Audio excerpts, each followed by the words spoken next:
김성환의 시사야.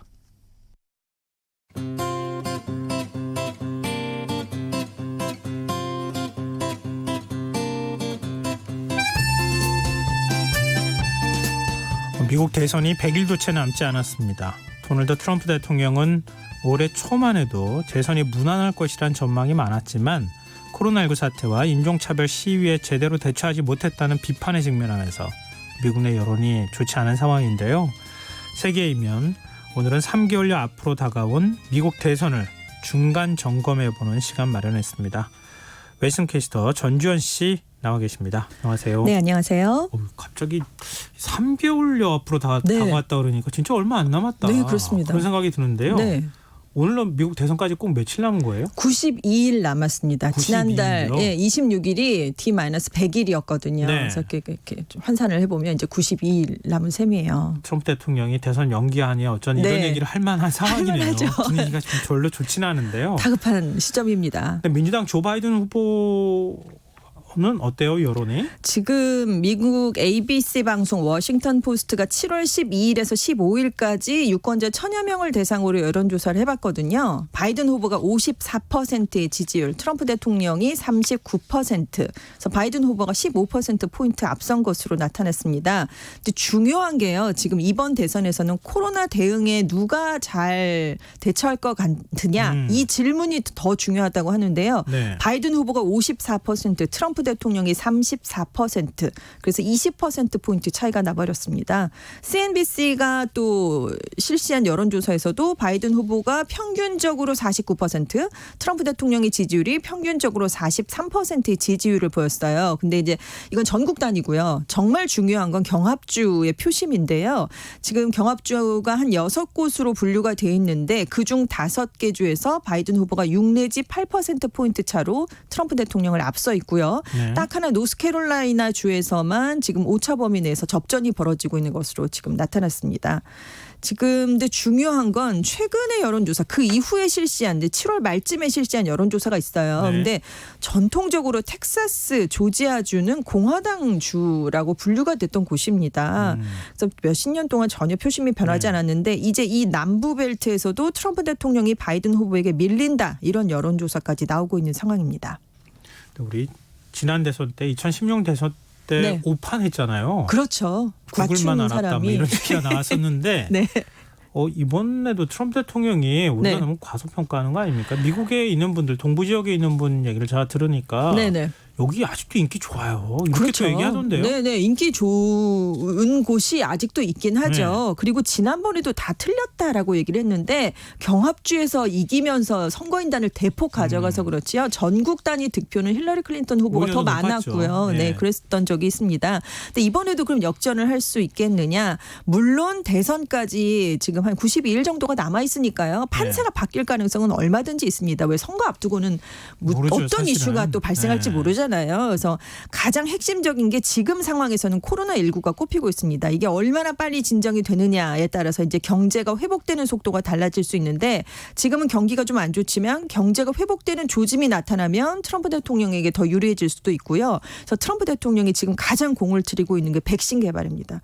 이게 대선 직전에 이제 백신 개발이 됐다라는 발표가 나오게 되면 지금 굉장히 공을 들이고 있기 때문에 이거 네. 봐라, 내가 이렇게 투자를 했더니 되지 않았느냐, 이것 때문에 표심이 또 변할 가능성도 얼마든지 있다, 이런 얘기가 나오고 있습니다. 백신 개발했다 하면서 확 그냥 열어서 그럼요. 마음대로 다니셔도 됩니다. 네, 백신 그렇습니다. 맞으면 됩니다. 네네.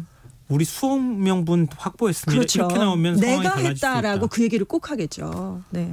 근데 그러면 역전 진짜 할 수 있는 거예요. 그렇죠. 그럴 수도 있다는 가능성이, 지금은 어느 누구도 확실하게 얘기할 수는 없는 상황이에요. 근데 지금 상황으로는 사실 우리 그 여론조사 이거 맞냐 틀리냐 네. 굉장히 논란이 많았잖아요. 우리나라 그렇습니다. 대선 때도 뭐 네네. 그런 얘기들이 있는데 네. 나중에 보면 맞아요. 또.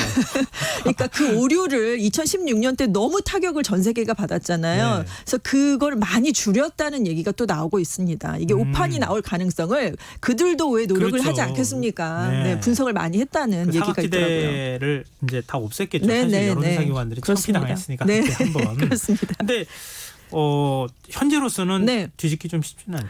그런 얘기가 많이 나오고 있어요. 왜냐하면 이제 CNN이 역대 대선 여론조사 흐름을 한번 분석을 해봤습니다. 그래서 11월 대선에서 지금의 지지율 격차를 뒤집는 건 불가능하다 이렇게 전망을 한 건데요.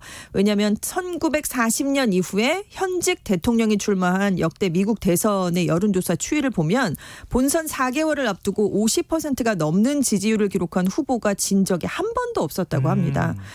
특히 트럼프 대통령보다 더 큰 격차로 뒤졌던 후보가 역전한 경우는 한 번도 없었고요. 근데 이제 분석의 기초 자료를 쓴 게 몬머스대 지난달 초 여론조사 결과인데 그때 바이든 후보는 53%, 트럼프 대통령이 41%의 지지율을 얻었거든요. 그러니까 12% 포인트 차가 나버렸습니다. 그래서 물론 이제 1948년 대선 당시에 트루먼 대통령이 10% 포인트 가량 뒤지다가 본선에서 5% 포인트 차로 이긴 적이 있어요. 그렇지만 그때 트루먼 대통령에게 역전당했던 듀이 후보의 지지율은 50%를 넘지 못했습니다. 그러니까 이 50%를 넘느냐 안 넘느냐 이게 굉장히 중요하다고 CNN은 강조를 한 거죠.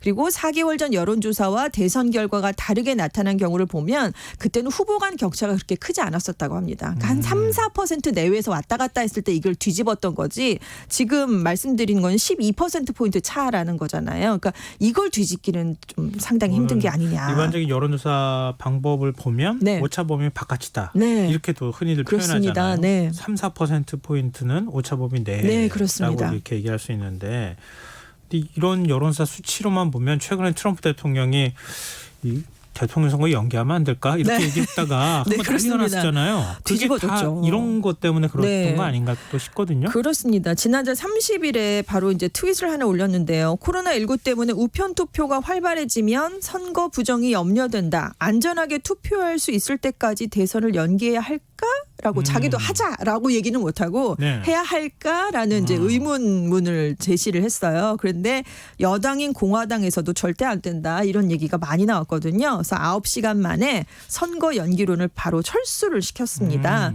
그렇지만 사람들이 우편 투표라면서 약간 그 불신이라든가 아니면 우편 투표에 대한 논란을 불러일으키는 데는 충분히 성공했다 이런 평가가 나왔습니다. 아니, 우리도 부재자 투표하고 하잖아요. 네, 그렇습니다. 그 우편 투표가 어떻다는 거예요? 그러니까 두 가지가 있는데요. 네. 그러니까 이제 사전에 전화나 우편으로 신청한 유권자에게만 투표용지를 발송하는 이른바 부재자 우편 투표가 있고요. 미국에 네. 신청을 하지 않아도 모든 등록 유권자에게 투표용지를 발송하는 보편적 우편 투표 두 가지로 지금 운영이 되고 있습니다. 근데 트럼프 대통령은 부재자 투표는 괜찮다라고 하지만 이렇게 네. 보편적 우편 투표만 사기다라고 주장을 하는데요. 근데 배송된 투표용지에 투표를 합니다. 유권자가 서명을 해서 이중 봉투에 넣어서 우편으로 보내거나 수거함에 넣는 방식은 부재자 투표나 우편 투표나 똑같다고 합니다. 그러니까 이게 문제가 될 게 없다라고 이제 말을 하는 사람들은 뭐가 다르냐 이런 얘기를 지금 하고 있어요. 근데 지금 코로나19 때문에 올해는 우편 투표를 확대하는 주들이 지금 많이 늘어나고 있거든요. 네. 아무래도 투표장에 가는 그렇죠. 게 불안하잖아요. 그래서 지금 워싱턴 포스트가 올해 대선에서는 전체 유권자의 한 77% 정도가 우편 투표 대상이 될 수 있다. 이런 분석을 내놓기도 했습니다. 우리나라 또 총선 때 사전 투표하는 거 그거 잘못됐다. 네. 그렇게 또 얘기가 그렇죠. 나오고 그러잖아요. 부정선거. 부정선거 네, 그런 의혹이 얘기도. 제기되곤 하는데 네.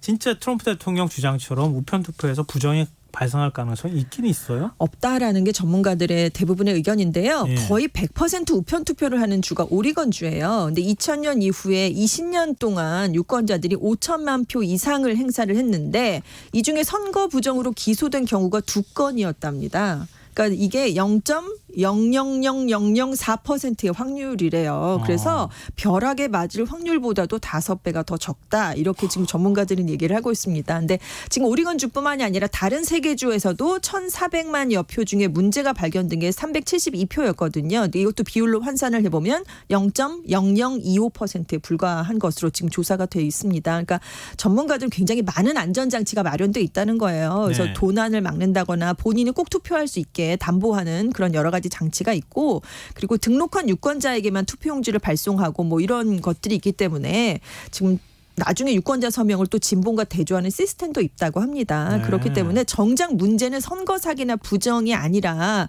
지금 코로나 때문에 우편 투표 생각이 없었다가 갑자기 확대하는 주들이 늘고 있잖아요. 그러니까 인프라가 제대로 갖춰지지 못할 가능성이 있다는 겁니다. 그러니까 우편 투표를 했는데 발송이 제대로 되지 않는다거나 아니면 이걸 개표하는데 문제가 있다거나 이런 것들이 지금 인프라가 구축이 안 되는 것으로 인한 문제가 더 크다 이런 얘기가 나오고 있습니다.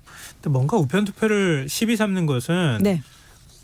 내 지지층이 우편 투표를 잘 못해라고 네. 한다던가 그런 식의 비슷한 이유가 좀 숨어 있는 거 아닌가도 싶거든요. 그렇죠. 일단 당별로 조금 약간 지지하는 입장이 다른 건데 공화당은 우편 투표를 축소해야 된다. 민주당은 확대해야 된다. 이런 입장이에요. 왜냐하면 통상 민주당을 지지하는 사람들이 젊은 층, 저소득층, 유색 인종으로 분류가 되는데 네. 이 사람들이 투표장에 잘 안 나가거든요. 투표율이 어렵기도 떨어지죠. 하고. 네. 네. 그래서 근데 우편 투표를 하면 더 많이 참여할 것이라고 생각을 하기 때문에 민주당은 확대를 원하고 있습니다. 근데 반면 공화당도 염려할 게 없다 이런 주장이 있는데 운전을 하지 못하거나 몸이 아픈 노년층의 투표 참여율도 동시에 높일 수가 있거든요. 네. 그렇기 때문에 대체로 공화당을 지지하는 사람들도 우편 투표로 참여를 더 많이 할 수 있다 이런 반론도 나오고 있는데 실제로 스탠퍼드대 연구팀이 이제 역대 우편 투표를 분석을 해봤더니 양당 중에 어느 쪽에도 더 유리한 건 없다 이런 결론이 나왔다고 합니다. 그래서 전문가들은 그렇다면 트럼프 대통령이 우편 투표를 비판하는 이유는 그러니까 이 불신 여론을 조성해서 지지층을 좀 결속시키려는 이유가 있지 않겠느냐. 그리고 대선 결과가 만약이라도 이제 우편 투표 때문에 지연될 경우가 발생을 하면 네. 일방적으로 승리를 선언한다거나 무효표라고 얘기를 할 수 있으니까요. 불복을 위한 사전 정지 작업이다 이렇게 보고 있는데 실제로 이 발언이요. 미국의 2분기 경제 성장률이 대공황 이후에 최악이다 이런 보고서가 발표된 지 15분 뒤에 나왔습니다. 사실 트럼프 대통령이 내세우는 건 경제 치적이거든요. 근데 지금 대공황 이후에 최악이니까 이걸 가리기 위해서 일부러 이걸 지금 15분 뒤에 바로 발표한 게 아니냐 이런 얘기도 나오고 있는데요. 그래서 지금 민주당 지지자들이 SNS에서 벌이고 있는 캠페인이 있는데요. 2020년 미국 대선일은 11월 3일이 아닙니다. 실제 대선일은 10월 20일입니다. 라는 캠페인인데 왜냐하면 우편으로 보낸 게 안전하게 도착하려면 10월 20일까지는 투표를 해야 된다고 합니다. 그래서 이걸 하자라고. 미리 사전 투표를 해야 되는 거니까. 그렇습니다. 네. 근데 트럼프 대통령 입장에서는 자신이 눈으로 그냥 볼 때는 네. 몸이 아프거나 노년층 같은 경우에 숫자가 얼마 안 될 것 같은데 네. 유색인종이나 저소득층 젊은 층은 네. 굉장히 숫자가 많죠. 많잖아요. 상대적으로. 네. 투표율 더 낮았던 사람들이 네. 적극적으로 우편 투표를 하면은 난 불리할 거야. 그렇죠. 이렇게 생각할 법하긴 하다. 네, 근데 네. 전문가 분석으로 보면 그건 별 또 차이는 아니다. 없다. 네. 이제 이런 건데요. 트럼프 대통령 입장에서는 뭔가 대선 전략을 바꿔야겠는데요. 네, 그렇습니다. 그래서 갑자기 마스크를 쓰고 나타났잖아요. 그러니까 코로나19 확진자가 급증하고 있는 플로리다 같은 경우를 보면 대표적인 경합주입니다. 여기에 표심에 따라서 왜 대선 성공을 하느냐 마느냐 이게 왔다 갔다 했던 적이 있잖아요. 네. 근데 지지율이 지금 여기서 흔들리고 있어요. 왜냐하면 고령층이 많은데 코로나19가 대거 확산되고 있거든요. 그래서 트럼프 대통령이 갑자기 심각한 점을 계속 무시해 오다가 지난달 21일부터 국민들에게 마스크를 착용하라면서 마스크를 쓰는 게 애국이다 이런 얘기를 갑자기 하기 시작했고요. 3개월 만에 다시 코로나19 브리핑을 재개했습니다. 그리고 백신 개발을 적극 독려한다면서 백신 개발 회사에 달려갔어요. 그래서 그 모습을 또 언론에 공개를 했거든요. 그래서 갑자기 코로나19 대응에 신경을 많이 쓰기 시작했습니다. 초조한 모습 보이는 건 별로 안 좋은데 사람들이 그렇죠. 불안해하는 항상 모습 지는 보이니까요. 쪽이 그런 거다 네, 이런 맞아요. 얘기를 많이 하죠. 근데 트럼프 대통령 입장에서는 샤이 트럼프 네. 라고 하는 네. 그 층이 분명히 있다 이렇게 믿고 그렇습니다. 있는 것 같아요. 네, 지난번에도 왜 이 사람들의 네, 표가 맞아요. 쏟아지면서 이제 많은 혜택을 입었는데요. 근데 AP 통신의 분석에 의하면 지난번 대선에서는 트럼프 대통령이 아웃사이더였다. 근데 지금은 국가적 위기 상황에서 현직 대통령이다. 그래서 최고의 기득권 세력이 됐기 때문에 상황이 좀 달라졌다. 이런 얘기를 내놓고 있고요. 지금 백인 노동자 계층에서 샤이 트럼프가 많이 나왔던 거잖아요. 근데 2016년 대선에서는 이 사람들이 일하고 있었던 그 러스트벨트라고 쇠락한 공업지대에 이 사람들이 네. 많이 살았는데 거기에 경기가 굉장히 안 좋았습니다. 그런데 이제 이 사람들을 위해서 보호무역을 하겠다라고 하니까 대거 지지를 했는데 지금은 여기도 사정이 많이 달라졌고요. 별로 나아진 게 없거든요. 그렇게 얘기를 했는데도. 그래서 바이든 후보가 이들을 노리기 위해서 트럼프 대통령하고 비슷한 바이 아메리카 미국산 제품 구매라는 공약을 지금 내세우고 있습니다. 네, 트럼프 대통령이 공화당 후보로 확정된 건 맞아요? 확정된 건 맞습니다. 근데 이제 수락 그렇게요? 연설을 하지 않았을 그건 뿐이죠. 전당대회를 다 아직 못 끝냈잖아요. 다 못 끝내긴 했는데요. 이미 거기도 이렇게 선거 인단 확보하는 수가 있어야 되잖아요. 네. 그건 이미 확보를 했거든요. 예, 그렇기 때문에 일찌감치 공화당은 결국 경선이 한 필요 사람밖에 없는 거잖아요. 상황이긴 네, 한데. 네, 그러니까요. 근데 TV 토론과 전당대회는 또 열려야 되는 거 아니에요? 열려야 되는데 지금 코로나19 때문에 비상이에요. TV 토론이 9월부터 10월 22일까지 3번 예정돼 있습니다. 그런데 지금 군중 집회가 사실상 불가능하니까 올해는 TV 토론이 정말 중요하다 이런 얘기가 많이 나오고 있거든요. 근데 1, 2차 토론이 9월 29일, 10월 15일에 열리는데 여기 열리기로 했던 장소들이 다 안 된다라면서 거부를 해버렸어요. 그래서 지금 시작하기 전에 장소가 1, 2차 토론은 다 바뀌었습니다. 근데 3차 토론도 안전할 것이냐. 이것도 향후 코로나19 상황에 따라서 변경될 수 있는 가능성이 얼마든지 있고요. 전당대회도 장소가 변경되거나 축소되고 있습니다. 그래서 트럼프 대통령이 플로리다주에서 대규모 전당대회를 연다 그랬었거든요. 네. 근데 너무 상황이 안 좋으니까 지금 노스캐롤라이나주 샬럿으로 장소를 바꿨는데 지금 참석자 규모를 어떻게 할지 언론에 그럼 공개를 해야 될지 말아야 될지 이걸 두고 지금 며칠 사이로 계속 말이 엇갈리고 있어요. 그리고 민주당도 전당대회를 포기하고 대규모 전당대회를 포기하고 오프라인 행사를 하지 않기로 했습니다. 그래서 17일부터 20일 사이에 위성 생중계로 축소해서 진행을 할 계획입니다. 그리고 지금 오히려 미국에서는 네. 조 바이든 그 후보의 민주당 후보잖아요. 네네. 그 후보의 그 러닝메이트라고 할 수 있는 부통령 후보를 네네. 누구를 만드느냐 이거를 더 관심을 갖는 것 같아요. 그렇습니다. 여기에 대해서 굉장히 고심을 하고 있는 게 바이든 후보가 8월 1일까지는 발표한다. 8월 3일까지는 한다. 그랬는데 지금 최근 뉴스에 따르면 한 8월 10일쯤 나올 것 같아요. 근데 8월 17일부터 20일까지 전당대회를 한다고 했잖아요. 여기서 수락 연설을 다 해야 됩니다. 부통령 후보 그다음에 대통령 후보가. 네. 근데 8월 10일에 발표가 되면 거의 일주일 전쯤에 발표가 되는 거잖아요. 사상 초유의 일입니다. 이렇게 늦춰진 적이 없거든요. 이게 뭐 때문이에요? 그러니까 그러니까 여성 후보를 지금 여성 택하겠다라는 얘기를 예전부터 했기 때문에 그럼 네. 여성 부통령 후보가 미국 역사상 처음으로 이제 지명은 되는 건 세 번째지만 아무튼 지금 민주당이 지금 여성을 내세우겠다라고 했는데 지금 그 사이에 인종차별 시위가 불거졌잖아요. 네. 그래서 흑인 여성이 돼야 된다라는 목소리가 지금 굉장히 많습니다. 그래서 흑인 여성을 대상으로 한 그 후보들이 한 12명까지 늘어났었어요. 물론 뭐 워런 상원 의원 같이 백인 후보도 있고요. 근데 지금 부통령 후보의 무게가 지금 남다른 게 지금 바이든 후보가 78세에 취임식을 하게 됩니다. 당선이 될 경우에는요. 최고령이죠. 그렇습니다. 네. 그러면 4년 뒤에는 82세가 되잖아요. 그래서 재선에 나서기가 힘들 거라는 얘기가 지금부터 나오고 있거든요. 네. 근데 그 경우에 그러면 민주당이 밀 수 있는 차차기 후보는 부통령 후보가 될 가능성이 굉장히 크잖아요. 그렇기 때문에 민주당 내에서는 이 부통령 후보를 지금 잘 정해야 된다라는 그런 얘기가 나오고 있어서 고심이 깊을 수밖에 없습니다. 근데 지금 해리스 상원 의원 얘기가 가장 많이 나오고 있는데 흑인 여성의 대표적인 주자거든요.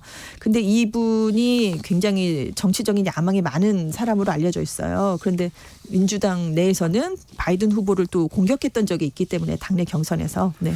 근데 미국은 대선 때 네. 하원 의원 전체 그리고 상원 의원 3분의 1을 뽑잖아요. 그렇습니다. 어떻게 그거는 전망할 수 있을까요? 지금 민주당이 상원을 탈환하기 어려울 거다라는 얘기가 많이 나왔었어요. 왜냐하면 공화당 지역 후보들이 많이 20명이나 갈리게 되거든요. 근데 지금 상황에서는 트럼프 대통령의 지지율이 떨어져 있기 때문에 민주당이 백악관은 물론이고 상하원 의회를 다 가져올 수 있다. 이런 얘기가 나오고 있습니다. 그러면은 이게 권력 지형이 민주당 쪽으로 이렇게 기울어질 가능성이 네. 충분히 있는 거네요. 네, 그렇습니다. 지금 상태로는 그렇고요. 예. 네, 어떻게 바뀔지 모르지만 지금 현재 상황은 그렇습니다. 네, 트럼프 대통령이 앞으로 어떤 무리수를 쓸지 또 네. 민주당 쪽에서 볼 때는 대선 불복할 것이다 이런 얘기까지 그렇습니다. 나오더라고요. 그런 얘기는 지금부터 뭐 충분히 나오고 있죠. 지금 미국 대선 지금 얼마 남지 않았는데 이건 네. 우리 정치에도 직결된 네, 그렇습니다. 문제니까 네. 좀 관심을 좀 더 가져야겠습니다. 지금까지 세계이면 외신캐스터 전주현 씨와 함께했습니다. 오늘 말씀 고맙습니다. 네, 감사합니다.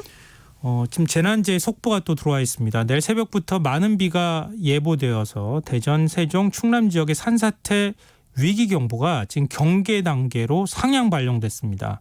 산사태 취약지역 주민 및 방문객 등 산지와 인접하에 있으신 분들은 유사시 안전한 곳으로 대피하시고요. 야외활동 자제하시고 산림 내에 있을 경우에 계곡에서 벗어나 높은 곳으로 대피하시기 바랍니다. 재난방송과 기상방송에 귀를 꼭 기울여 주시고요. 인명피해가 우려될 경우에 119에 구조 요청을 하시기 바랍니다. 지금 비가 밤사이에 많이 내릴 수 있으니까 비 피해 없는 편안한 밤 되셨으면 좋겠습니다. 전 내일 밤 다시 찾아뵙겠습니다. 지금까지 시사평론가 김성환이었습니다. 고맙습니다.